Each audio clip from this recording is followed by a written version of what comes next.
بدر کا مقام مدینہ سے 150 کلومیٹر اور مکہ سے 300 کلومیٹر پر واقع ہے۔ اس جگہ کی اسلامی تاریخ میں نہایت نمایاں حیثیت ہے۔ ہجرت کے 2 سال بعد 13 مارچ سن 624 عیسوی کو منگل کے دن یہاں کفر اور اسلام کی پہلی بڑی لڑائی لڑی گئی۔ اس سے پہلے سن 623 کے آخر اور 624 کی شروع میں مسلمانوں اور مکہ والوں کے درمیان چھوٹی موٹی جھڑپیں ہوتی رہی تھی، تاہم دونوں بڑے حریفوں کے درمیان بڑا مقابلہ بدر کی مقام پر پیش آیا۔ ہجرت کی دوسری سال رمضان کی مہینے کے شروع میں ابو سفیان ایک بڑی تجارتی قافلے کو لے کر شام سے مکہ پلٹ رہا تھا۔ قافلے کے ساتھ 50 تیر اندازوں پر مشتمل دستہ تھا۔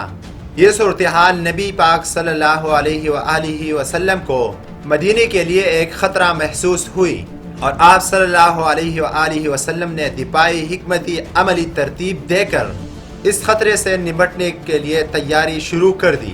مکہ والوں کو ان تیاریوں کی اطلاع ملی تو انہوں نے ابو سفیان کی مدد کے بہانے مدینے پر حملے کا ارادہ کیا اور ابو جہل کے قیادت میں 1000 کا لشکر مدینے کی طرف پیش قدمی کرنے لگا۔ ان حالات کا علم جب رسول اللہ صلی اللہ علیہ وآلہ وسلم کو ہوا تو آپ صلی اللہ علیہ وآلہ وسلم بھی 313 مجاہدین کو لے کر مدینہ سے مکہ کو روانہ ہو گئے۔ ان مجاہدین میں حضرت ابو بکر، حضرت عمر، حضرت علی، حضرت حمزہ، حضرت زبیر، حضرت عمار یاسر اور حضرت ابو ذر غفاری شامل تھے۔ حضرت عثمان اپنی بیمار اہلیہ کی تیمارداری کے لیے مدینہ میں رکے رہے تھے، وہ اس جنگ میں شریک نہیں تھے۔ حضرت سلمان پارسی بھی جنگ میں شریک نہ تھے چونکہ وہ اب تک غلام تھے۔ مسلمانوں کی مختصر فوج کے ساتھ صرف 70 اونٹ اور 2 گھوڑے تھے اور جنگی سامان اور ہتھیار بھی وافر نہ تھے، جبکہ کافروں کی فوج کے ہمراہ اس دن کئی گنا زیادہ جانور اور ہر قسم کی جنگی سازو سامان بہت کثرت سے تھا۔ ابو سفیان ایک غیر معروف راستے سے مکہ پہنچ چکے تھے اور دوسری طرف یہ دونوں لشکر بدر کے مقام پر ایک دوسرے کے مقابل آ گئے۔ مسلمانوں کی فوج نے اپنے خیمے بدر کی پہاڑی پر نصب کی، جبکہ مکہ والوں کی پڑاؤ نشیب میں واقع اسی میدان میں تھا۔ رات کے وقت نبی پاک صلی اللہ علیہ وآلہ وسلم کے حکم سے پہاڑی کے اوپر جا بجا الاؤ روشن کی گئی۔ عام طور پر 5 آدمیوں کے لیے ایک الاؤ روشن کیا جاتا تھا، لیکن اس موقع پر نبی پاک صلی اللہ علیہ وآلہ وسلم نے ایک زبردست جنگی چال چلی۔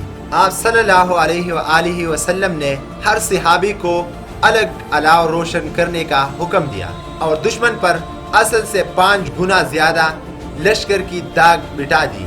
یہ چال، جسے اینٹی بریک آؤٹ کا نام دیا جاتا ہے، اپنی طرز کی منفرد جنگی چال تھی اور دنیا کی جنگی تاریخ کا سب سے پہلا موقع تھا جب یہ چال چلی گئی اور انتہائی کامیاب رہی۔ آپ صلی اللہ علیہ وآلہ وسلم کی حربی صلاحیتوں کا یہ ایک کامیاب اظہار تھا۔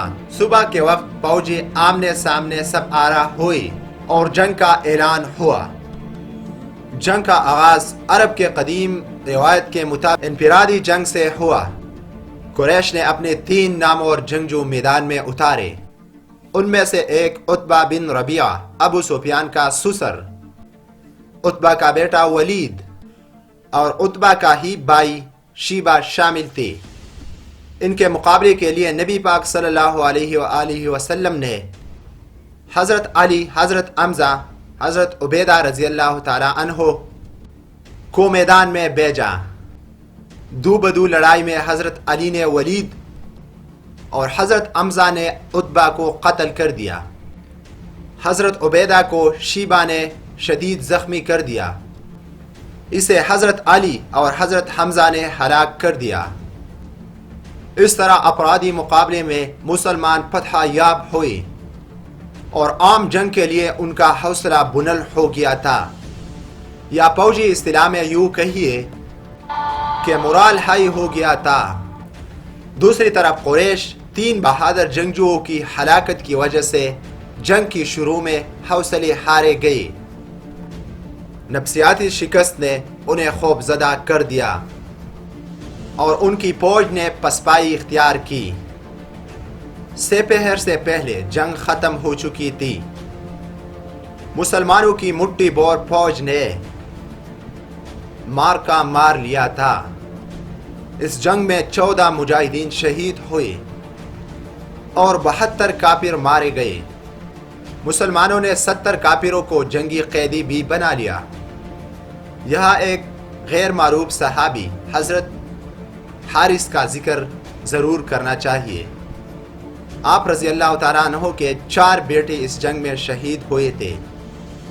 اس سچے مسلمان اور محب رسول نے اس وقت نبی کریم صلی اللہ علیہ وآلہ وسلم کی آواز پر لبیک کہتے ہوئے 4 بیٹے اللہ کی راہ میں قربان کیے۔ جب آپ صلی اللہ علیہ وآلہ وسلم کا ساتھ دینے والے افراد کی تعداد محض مٹھی بھر ہی تھی۔ جنگی بدر میں کامیابی رسول اللہ صلی اللہ علیہ وآلہ وسلم کی کفار کے خلاف ایک تاریخی موڑ ثابت ہوئی۔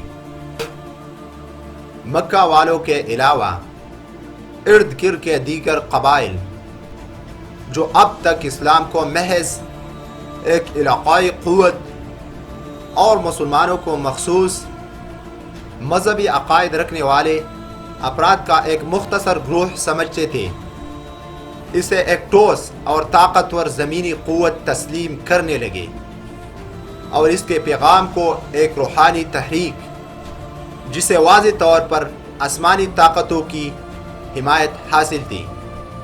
بدر کی فتح نے مسلمانوں کی ایمانی قوت کو زیادہ مضبوط کیا اور اسلامی ریاست کی بنیاد کو استحکام بخشا۔